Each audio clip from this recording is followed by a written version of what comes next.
Welcome to the MoxStars podcast. Let's get started. We're talking about the black set review for Phyrexia. All will be one, guys. Evan and I just did the pre-release last night. It was kind of fucking sick. We're not doing like everything. We're not talking about all this bullshit. We're just gonna go through, kind of pick our highlights, our favorite cards, and kind of like talk about what's interesting to us, you know. And then we're gonna get the fuck out of here. Evan, what you got, dude? I cannot contain myself. Oh shit. Britta, what you got, dude? What's up? We're doing the Phyrexia all will be one black. Oh, sorry, I should say. We're doing every card in the set, right? Yeah, we're doing every card in the set, first of all. I did say that. And then I forgot to mention that we're talking about black right now. Oh, okay. Cool. Yeah. Ears perked up a little bit after red. Yeah. I mean, that's fair. Red kind of sucked. You got anything cool? Evan? All right. So we are talking about the black cards in Phyrexia all be one. Should all three of us just intro instead of actually talking about these fucking cards? All right. Let's just do this. We're talking about Necrosquito. It's I'm just picking a card. Yeah. It's actually a good card. I just played it in draft. Oh, it's a good card? Yeah. Okay. It's pretty sick. It's a really good card. For 4 CMC, it's a good card? Let's read the card first. Okay. Yeah. 3 colors, 1 black, 0/0 flying. Evan, are you okay? Necrosquito enters the battlefield with 2 oil counters on it. Gets +1/+1 for each oil counter on it. Whenever another creature or artifact you control is put into the graveyard from the battlefield, put an oil counter on Necrosquito. Hey, that is a good card. Yeah, I think limited only, but For sure. it's a 2/2 flyer that this set is just proliferated everywhere in the set. Yeah. So it's so easy to And also, in a limited environment, flyers tend to be bombs. Yep. Yeah, And especially in black. There's Yeah, things seem to die all the time too. So if they're not killing this thing, they're killing something else. It's getting bigger and bigger and bigger and bigger. And all of a sudden, now you have just a beater in the air. Did we say proliferate is good? Proliferate's really damn good, dude. It's pretty good. Sorry, my cheeks hurt so bad. I am dying. I love this card. I actually picked it up in my pack too. At the pre-release, it was just in. It just automatically went in the deck. I read it and I was like, "Yep, this is it." Yeah, it's that good. I read it too. And it was just like, "Yep." Yeah, whenever another creature or artifact, you put an oil counter on it. That's happening so often. I honestly feel with like the whole set being focused on proliferating, I feel like you didn't even need that second line of text for our comments. That's actually its 4th line of text. It's last line of text, I should say. Yeah. I mean, it's a huge upside. Got to get a 5th line of text on there. It's an uncommon. Come on. Fill up that text box at uncommon. It's 4-minute uncommon, dude. It's a fucking novel. And honestly, it's a lightning rod because it's a mosquito. You see it and everyone goes, kill it. Yeah, and it was true. There was no sleeping on this card. The second it came out, everybody was like, that is the thing to kill now. Yep. People know that flyers that grow are not a good thing. Yeah, it's what was that one from Brothers War that was just so good? It was 2 and a black that whenever another creature died or something. Gurgling Anointer. Yeah, that was so good. Yeah, that was a very good card. Yeah, Ritter, great pick on that. Hey, thanks. Beautiful pick. Literally picked it at random. I just had a top tier, S tier, God tier pick. There we go. All right, sweet. I'm going to talk about mine real quick because I want to. It is a uncommon. I'm having way more fun talking about commons and uncommons than I am rares and mythos. Yeah, I mean, the top ends in this deck are sort of dominated by the cycles and things like that. And I just don't give a fuck about that. Like the common, uncommon, that's where I'm having some fun right now. There's a lot of open-endedness with these, with like the lower rarities. The rares and mythics almost seem too contained. They're also all pushed. Like literally every single one is pushed, dude. There's a freaking 2-mana 3/2 that you can sacrifice to kill an artifact, an enchantment, or to proliferate. Yeah. It's insane. Yeah, it's good. It's absolutely insane. Again, not talking about that color today. It is Sheoldred's Edict. This is the card I am talking about. Great card. It is a great card. It's 1 in the black for an instant. Uncommon, I said that. Choose one. Each opponent sacks a non-token creature. Each opponent sacks a creature token. Each opponent sacrifices a planeswalker. We love modular cards. Modality. Huge. Rather. Modality, not modular. 2 different things. We love cards with modality, and it reminds me of a great black removal spell, Heartless Act. Exactly. Like, it's just one of those things that, like, all right, there's some keywords that can be on a creature that's going to make it difficult to remove. One of these modes is going to get you there. Yeah, you know? exactly. Like, how many times are there 2 planeswalkers? It's very rare, so you're going to get the one off the board. I will say, I don't love relying on the each opponent's making an opponent sack as a removal, just because if they have like a 1/1 out there, I mean, it sucks. but it does get around in certain cases. Like This one gets around just better than both. Yeah, most, because like a lot of times they'll have one token, it's a 1/1, and their creature that you actually would like to kill, but if you're like, nope, non-token creature, now they have to sacrifice that one. Yeah, the modality on it's sick. The fact that it hits planeswalkers. Also wanted to mention the fact that it scales to commander because it says each opponent. So now you have a 2-mana instant. One of these 3 options. Yeah. Could wipe 3 planeswalkers. Literally, yeah. Yeah. So if it's pretty we damn saw good. 3 planeswalkers on the board in a game of What a Commander, nightmare. I will eat my hat. What a nightmare. I will scoop. We're going to put a little flag on the podcast here. We're going to keep that in the record books and make sure Ritter eats that hat. We've come a long way since Chainer's Edict. Chainer's Edict was 1 in a black sorcery that just made each opponent sacrifice a creature.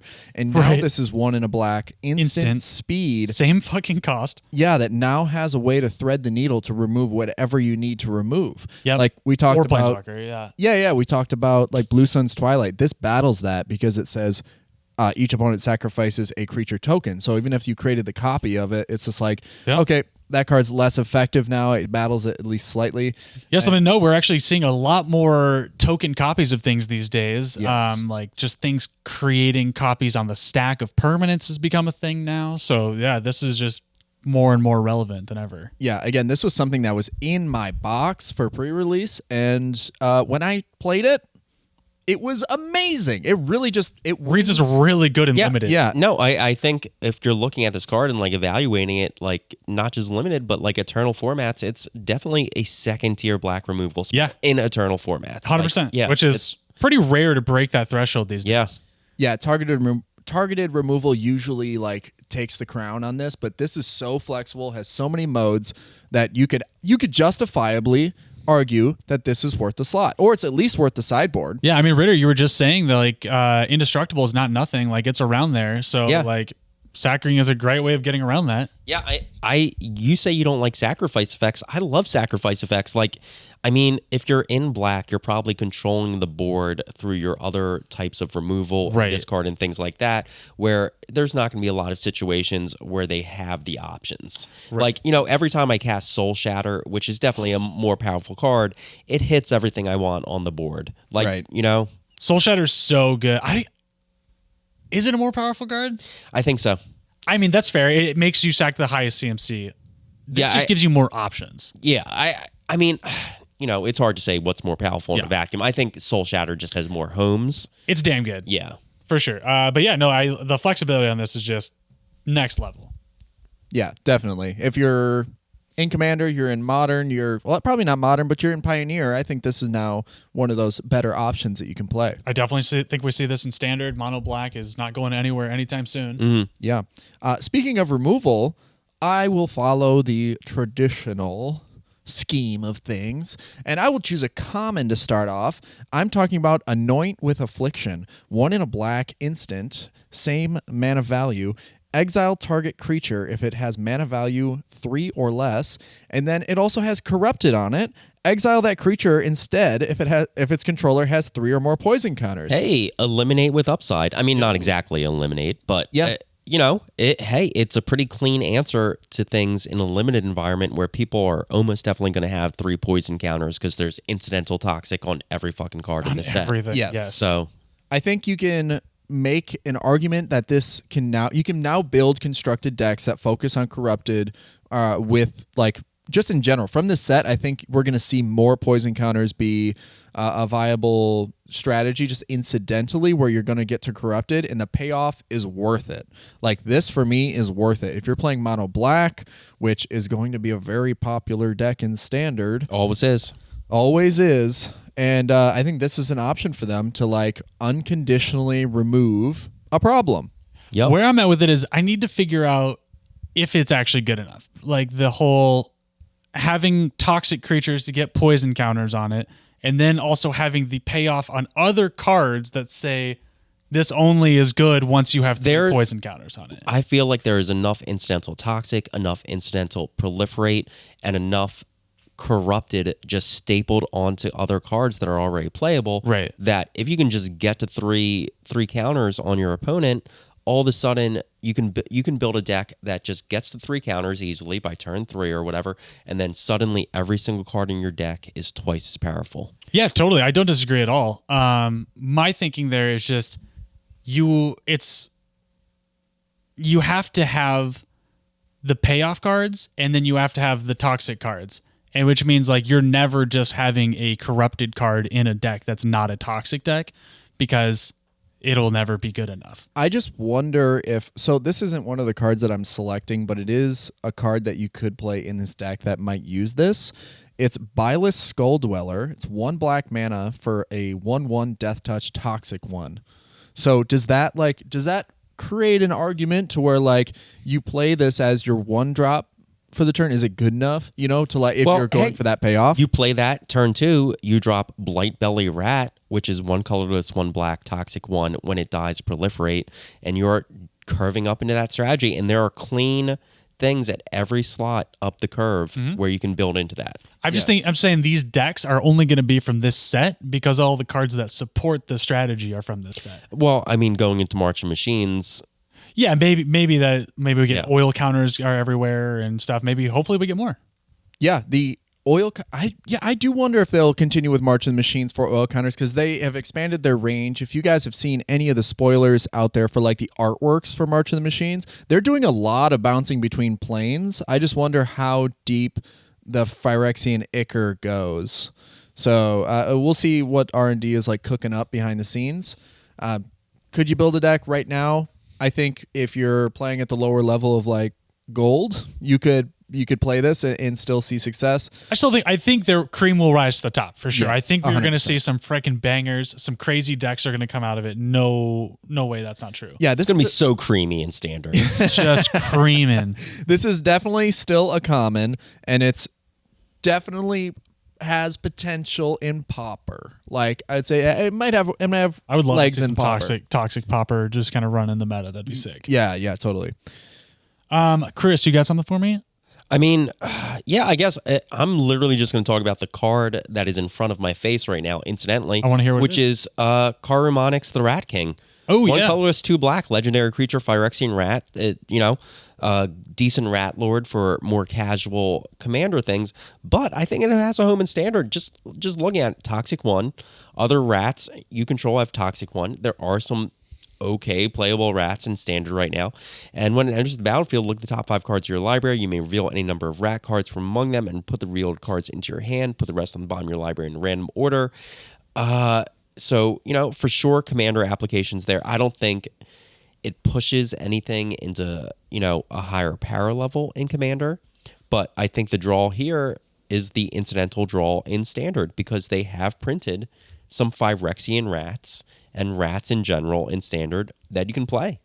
In there, we're still looking at Kaldheim is still viable. So there's plenty of changelings out there that could make this deck. Oh, changelings as well. Yep. But I mean, I just talked about Blightbelly Rat possibly being playable. I think rats come up enough in most sets. You could build a strategy out of it. Historically, rats are not a very strong. Maybe I'm going to pull some heat for that. Very strong strategy, but this guy seems very interesting. Yeah, I mean, kind in of Standard, if you're playing this as a 4 and you're pretty much guaranteed to drop it turn 3 every time, now you've got card advantage. You have created a viable endgame strategy by giving all of your rats Toxic 1. It itself has Toxic 1.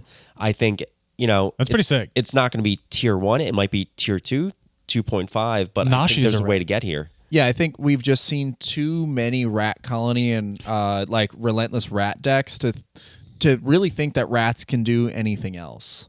Like, yes, rat gets big. Like many rats means big rats. Mm-hmm. So, and this also it feels right too. The flavor of it, like, hey, a whole bunch of rats with toxic. Yeah, that just feels right. It feels right to me. Plus, and especially we're going wide and stuff, and all of a sudden, card advantage right on there. 3 huge. CMC, crucial to make this even viable. Yeah. Yep. So, I think that's very possible. Yeah. Nashi came out in Kamigawa and is a sick ass rat. It's a rat. It's funny enough, you lead perfectly. Thank you so much for rolling out the red carpet on my next card, which is an uncommon. It is Chittering Skitterling. It is 2 and a black, a Phyrexian rat. Hey. for one. It's a 1/4 that has just corrupted. It actually does not have toxic, but it Exactly my point that I was bringing up earlier. What? Not enough stuff inherently has toxic. Or that corrupted is just useless without toxic. Yeah. Well, yeah, because you got to build a deck and have parts that work together. Yeah, but if one part only works with one other part and no other parts, I'm questioning. Well, it can't do everything. It can't have 8 lines of text. But This one has really at what good rarity? Yeah. All right, fair Yeah. enough. I'll let you read the card. Okay. So it has corrupted, and it says sacrifice an artifact or creature. Draw a card. Activate only if an opponent has 3 or more poison counters, and only once each turn. And doesn't that sound really good? No, it sounds awful. That sounds really good. To me, it's like if I'm already meeting the condition of them having 3 poison counters, then why is it once each turn? I think it's like we're talking about this corrupted mechanic being a build around. And I think that is just something that you got to give it a little leeway because it's going to take time for it to like really settle in. And this isn't a card that I'm saying is like, warping anything. But I do think we looked at Morbid Opportunist and loved it because it is incidental. Like it is just things that are already happening that I'm going to cash in on. It's once per turn that it happens. And this is one where I see that it can scale up to Commander. Like this isn't one that I see. We talked about Karmonix. Is that his name? Karmonix? Yeah, Karmonix. And like as a standard deck, I don't know if this is a standard card. Like if this really makes, because it's at the same mana value. So you have to choose one or the other. Your 3 slot gets clogged up pretty quick there. But in Commander, I feel like if you can somehow make Infect toxic your thing, this card, 4 cards in a single go around the table with, payoff, death triggers or whatever, I think is viable. I mean, I don't disagree. Psycho Creature Draw card does read really good, but like even at 2 Creature or artifact. Okay. Yeah. I mean, even at 2 mana, I still think this is like not broken. Yeah, you could because there's so many of those skeletons that are like just like comes to the battlefield, or like reassembling skeleton could be a good like card draw. Yeah, there's one of those with corrupted in this set. Yeah. That's true. So I don't see this breaking games, but I do think it is a worthy rat in rat decks in Commander. Yeah, I think people are just going to get corrupted. It's just going to happen, and you're going to get that value For sure. Yeah, We'll see how the next few months look like. See what standard looks like. I would target this in limited. Like if I'm drafting, I think I would target this because after I played the pre-release, I realized how quickly do people become corrupted. It's like turn 3. Yeah, mostly my gripe with this is outside of the limited environment. Yeah, if you're drafting okay. inside of it, then obviously, go fucking full hog on corrupted, toxic everything. Yeah, and 2 extra cards on essentially every turn cycle. Oh yeah, Not in limited, bad. this card is great. Yeah, Skrelv's Hive plus this. Disgusting. GG's. Yeah, there's mites everywhere in this set. Yes, So yeah. 100% sacrificing is a very viable strategy. All right, I'm gonna talk about my little uncommon here. I think this guy is great. It is Scheming Aspirant. 1 in a black for a Phyrexian Advisor for a 1/3.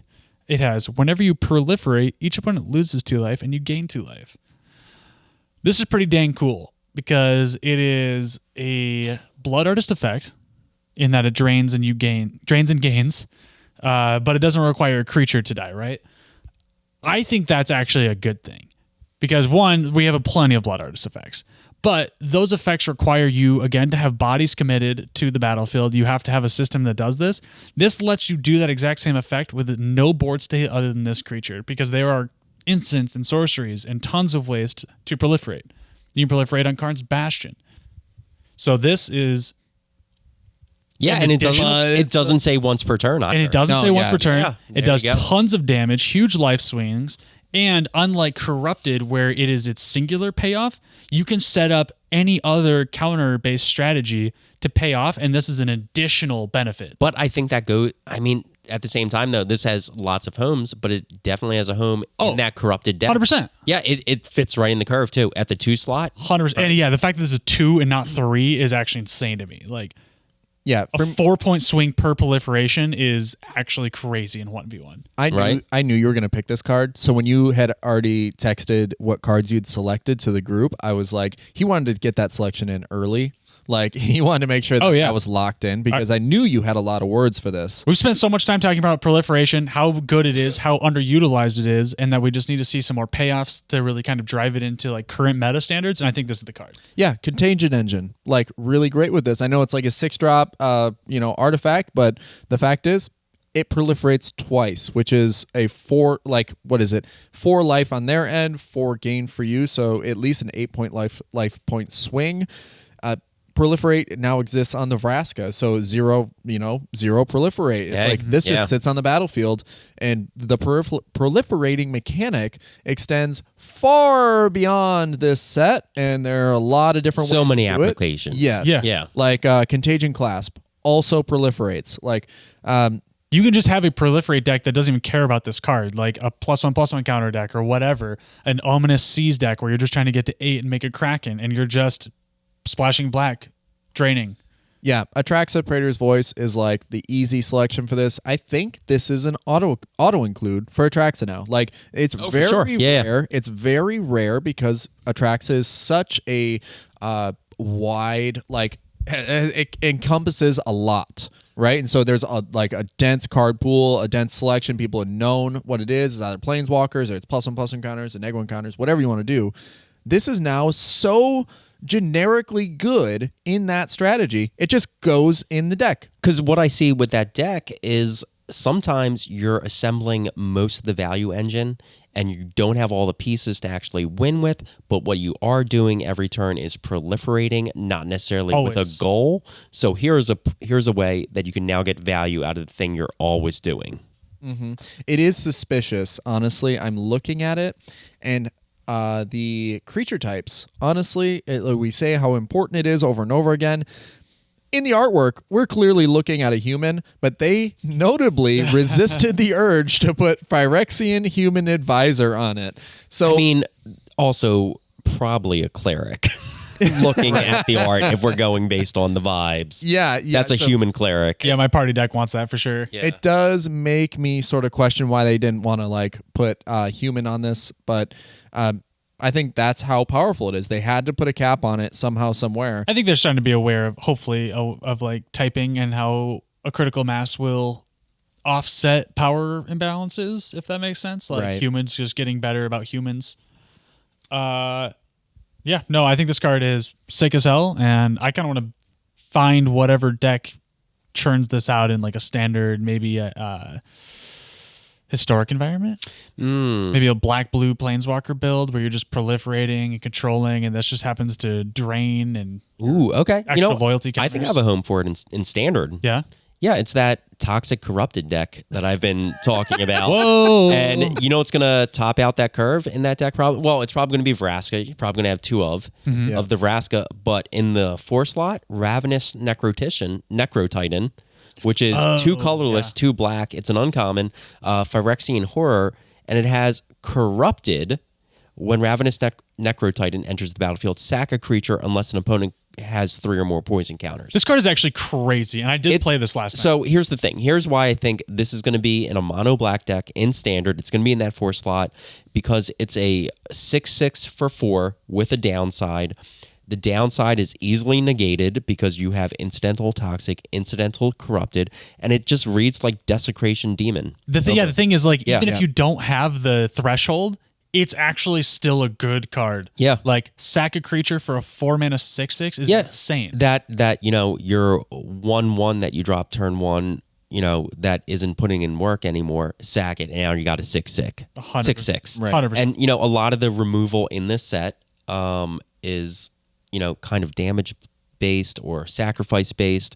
So, it's a little bit evasive. It doesn't have evasive keywords on it, but it's going to be hard to take it out. In a limited environment. Yeah, in a limited environment, it's going to trade really well. But in standard too, like even in standard, of course it dies to removal. Everything dies to removal, but it's a good body on curve. And I think in that 4 slot, I mean, there's Shoalrid. The decks that want to build into Shoalrid and top out there are going to be different decks than this one. But I think it has a home in a tier 2 or 3 standard deck. I think in a higher gameplay sense, we've seen time and time again that there are giant beasties with low cost but a mega downside. Actually, very frequently in black. Like I'm thinking of like Rotting Regisaur. But if you can find a way, They invented the game with Jazam Djinn. fair enough, Kind of, you know. yeah, for you to be able to find a way around it and take advantage of just having a big old beefy boy, and then even go past that and say benefit off of having a sacrifice strategy. I've never heard of that before. Yeah. In black, Like- you got some aristocrat things that are always going to happen. Like now all of a sudden it's a free sack outlet plus a 4-mana 6/6 seems pretty devastatingly good. I agree. I love it. It's a great card. We're all in agreement. We all agree on this. You know what would be really great in the 4 slot? At Mythic Rarity, we have the Phyrexia Obliterator. That's a pretty good 4 drop. I mean, that is a reprint, and it has always been good, and it's going to stay good, and it's not going to really drop in value on this reprint. Yeah, Damn. not at Yeah. all. It's I pulled this out of my box last night. My pre-release box was cracked. It was unreal how good it was because it was Obliterator, Vraska, and a bunch of other really good stuff like Skrell's Hive. Hey, you know what's another reprint in this set, also with Phyrexian in the name, that just sucks ass still? Phyrexian Arena. Yeah. Just Yes, like it dude, should be it's a good. terrible fucking It's not card. good. It's not good, even reprinted into standard. I hate It's seeing it no reason played to in play Commander. it. Yeah.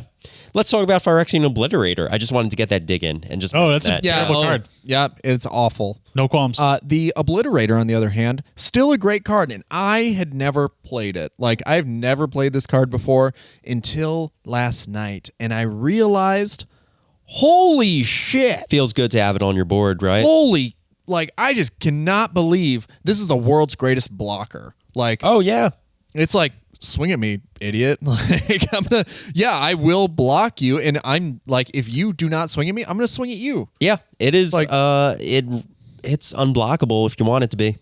Yeah, and in the same deck, I had Phyrexian Obliterator, and then I also had, where is it at in here? Necrogen Communion, a 1 in a black enchantment aura. Enchanted creature you control has Toxic 2, and then when it dies, return it to the battlefield under your control. So gross. So it was one setup where I literally just had this on there, and he blocked it with a 6/7, sacked 6 permanents, and then I just brought it back and punched him in the face.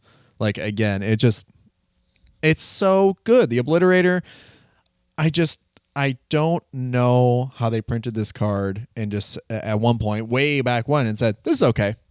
But I do see now because it dies to removal. Like, there are just so many good options for like low-costed removal. Like, this dies to a Fatal Push. Like a fetch land and then a Fatal Push, this is gone. This is off the battlefield. So I see that. There's a lot of like unconditional removal that just like takes care of this. But in the instance that they don't have it, this card wins the game. Yeah, I mean, anything dies to removal if they have it. Yep. But assuming they don't have it, or that you're playing this, later in the game, turn 4 or later, and you've drawn out all their removal already on the threats earlier in the curve, it is a beast. Yeah, when this was first spoiled Yeah. for the set, I did not know how to feel about it because we just saw Shieldred get printed, and this just looked like it just bolstered that deck. Like that mono black deck that we're already seeing in Historic, which is like making waves, and we already see it in Pioneer. I wondered where this would like fit in, and I'm just not sure. Time will Yeah, tell. I mean, Yeah. that's what constrains mono black. It gets so chunky at 3 CMC, 4 CMC, 5 CMC that you have a great option, but you have too many options in all those Right. slots. So it's like, I mean, Especially above 3, like 4. Yeah, exactly. The 4 slot right now with shouldered. It's just hard to compete with shouldered. Like I don't even think this is going to compete It's with not. It's not as good as Shieldred. Like it's yeah. an amazing card, but I don't think it is as good as shouldered. It's funny how, yes, this is like a 5/5 with trample, and when it does get through, you just, when it swings at you, you just take the damage. But Shieldred is a 4-point life swing just card draw. off of drawing cards. yeah, I mean, it's a financial reason would be the reason to play it, Fair. where you want to pay $100 on a playset of this versus paying $400 on a playset of Shieldred. Yeah. Yeah, dude. That is the current market. That's the atmosphere we're in, and unfortunately, this is a tier 2 card right now. Amazing card. That's a tier 2 card Yes. in any deck where it has a home. Right. Yeah, like the thing with shouldered is the casting cost. Like 2 black versus black.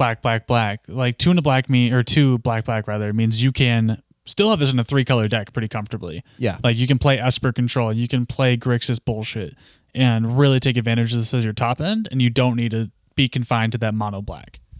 Yeah, and that was, I honestly had no trouble last night trying to like play this. I had rocks, I had fixing, and I'm just playing 2 colors, so that's what made me comfortable enough to play it. But yeah, again, I love it. I think it's crazy powerful, but in the larger vision of the game, this just doesn't have the same oomph that it used to. I'm excited to see what happens with like some formats with the release of this set. It'll take a few weeks, months to permeate and kind of pick up the vibe, but we'll start seeing how much is replacing stuff that's already out there, how much is supporting it, how big is Toxic, where does Phyrexian Obliterator fit in. There's a lot of question marks right now, but I don't think that's necessarily a bad thing. I think it's kind of interesting. Totally. I am going to talk about my mythic for mono black. It's the only one I care to talk about right now. It's Drivnod, Carnage Dominus. 3 black for a legendary Phyrexian horror. He's an 8/3. What a random assortment of numbers. It's just like, we need a cycle, pick some bullshit. Why are they legendary? I don't know. I got names, but whatever. If a creature dying causes a triggered ability of a permanent you control to trigger, it happens at another time. So it's essentially a Teysa Karlov. Teysa? Yeah. Teysa Karlov, yep. Yeah, so it's a Teysa. You can give it indestructible. You can do the really cool thing that they keep doing where you can give it indestructible based off of something. And it's not hard to do at all, which is like fair notable. Enough. This one's super chill. This For is, life, exile 3 creature cards. Yeah, like the green one makes you sack 2 creatures, but yeah, just exiling 3 cards from your graveyard for life. It's so fucking easy. Stitcher's Supplier could potentially do this in just one go. Literally, yeah. So I think it's pretty decent. I only bring it up. It's not very interesting. Like I said in the last set, the red set review. It's generically good. The doubling is just, to me, just lazy and boring mechanically speaking, that I don't really get too hot and bothered about it. But we were also talking about card density and like having a critical mass of an effect to make strategy viable. And I think combining this, having another one, because there's only been one so far, is going to help the decks that really want it. And I think we'll see some more strategies kind of built around it. Yeah, out of all of these Dominus that are out there, there's only 2 that I see could actually be commanders, and it's this one and probably the white one. And Mondrak. Yeah, the reason for it is just because there are so many death triggers in black, and also it's notable that it has 8. It's an 8/3. Right, so it's giving it indestructible and giving it some sort of unblockable nature through some means. It's a good creature. Just means that you're like each opponent is potentially on that 3-punch time clock. I mean, even like take that text away in limited, and it's just the indestructible 5-mana 8/3. It reads pretty good in limited. Yeah. You got to block it, but it reads generically good. I think is the what constrains it. Yeah, I also disagree though. I think the red one would be a really fun commander. You think so? Because doubling non-creature. Oh yeah, damage. having that in the command zone for sure. Yeah. Yeah, I think that's pretty hot. What else you guys got? That was my last guy. We mentioned Vraska. Incidentally, we mentioned. You know what? I saw some interesting combos with Archfiend of the Dross. I don't want to spend a lot of time on it. What is that? It's another 4-mana 6/6. Flying enters the battlefield with 4 oil counters on it. At the beginning of your upkeep, remove an oil counter. Then, if it has no oil counters on it, you lose the game.